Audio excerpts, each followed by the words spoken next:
So today we're going to talk about something really cool. We're going to apply myth to life, man. That's really what we're going to do though, okay? Because we're going to talk about one's personal mythology, okay? There's a belief in depth psychology that myths are not only, metaphors that can teach you about lives, but that they are actual patterning factors of life, that we live myths. And this is why so many cultures around the world have the hero story, have the story of the maiden, have the story, like the maiden, they call it the virgin because she becomes whole in herself, because virgin is wholeness, right? She's whole in herself. The story of the trickster, the story of the lovers, right? The story of the betrayal. These stories have a lot in common. You find the gold, or you meet the devil at the crossroads. You have to venture to the underworld to bring out something of importance, of value, right? All these things, they pop up in cultures throughout the world, and that's because of this connection that the imagination has. The mythopoesis of life is what they call it. And they even apply this to the individual. For example, they say Freud lived the myth of Oedipus, right? The Oedipal complex. And this was his personal myth, which can be applied to people, because we don't just live one myth, and we're all part of this connected imagination, right? The anima mundi. But he really lived this myth because, whenever there was a challenge to his authority, his fatherliness, he would faint. He would be at dinner with Jung, and he would feel like Jung was challenging him, and he would literally fall to the floor. Jung's myth was Faust, right? Because he came up with the shadow, right? You meet the devil at the crossroads. And they say that everybody has a myth. And I want to talk about how you can find that myth. And there are two ways that I think are really key and work really well. Number one is your name, which makes sense, right? Because your name is, language is so rooted. Like if you look up the Latin root of the name and what it connects to, that's definitely connected to our imagination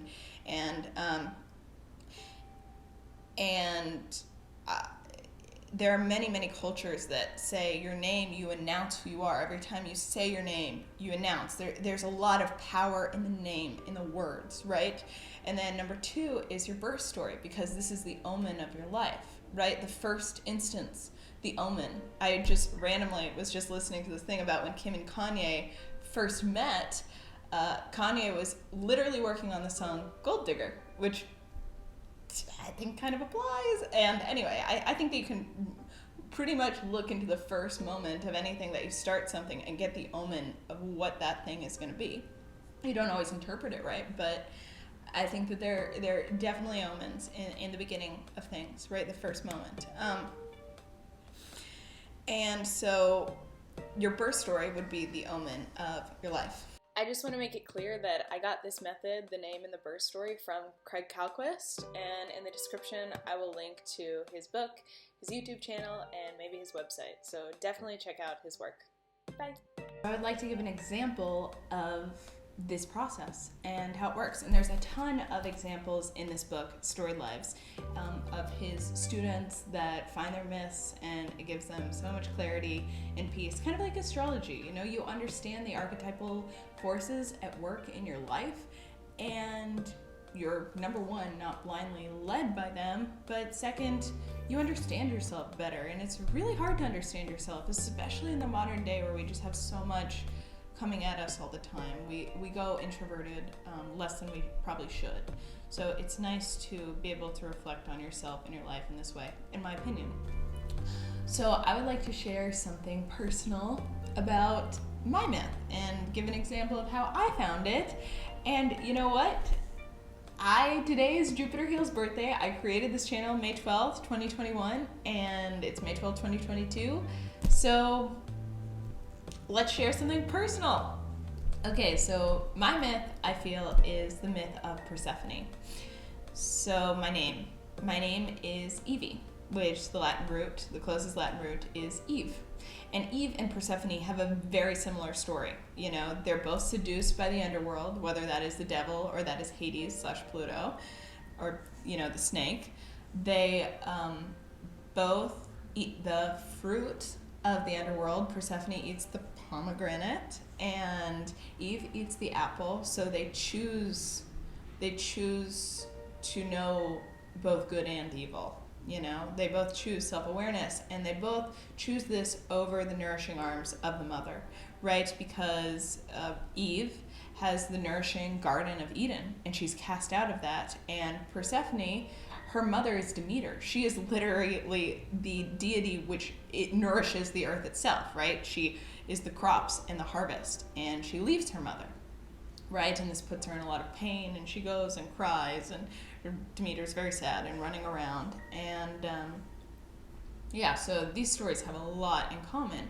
And so the name, Evie, and now we've got the birth story. So my birth story, my mom was in labor for 48 hours. So I think with, Demeter running around being all sad, I think that I made my mom very sad with those 48 hours. And then secondly, I was actually born dead. So I met Hades, Pluto, the snake, the devil, if the devil is where you go, whatever, the underworld, at the moment of my birth. So I feel like that was my omen. And it really applies to my life, because I literally work at a hemp company with my mom, who is actually Demeter. My mom can make anything grow. She moves a lot, and everywhere she moves, she makes this amazing garden. She's so talented at that, and I myself am extremely interested in the underworld and the unconscious, in the deepening process. And I don't know everything about myself and my myth, and I don't even really know for sure if this is true, but I think it's super fun, and I hope you found it interesting, and I hope that it inspires you to maybe look into your myth. What's the root of your name? Just search, Emily, Latin root, and ask your mom what happened at my birth, who was there, and definitely get this book if you're interested in this stuff. Storied Lives, Craig Chalquist. And finally, it's this channel's birthday, so you better subscribe. Birthday present for me or my channel. Okay. Bye.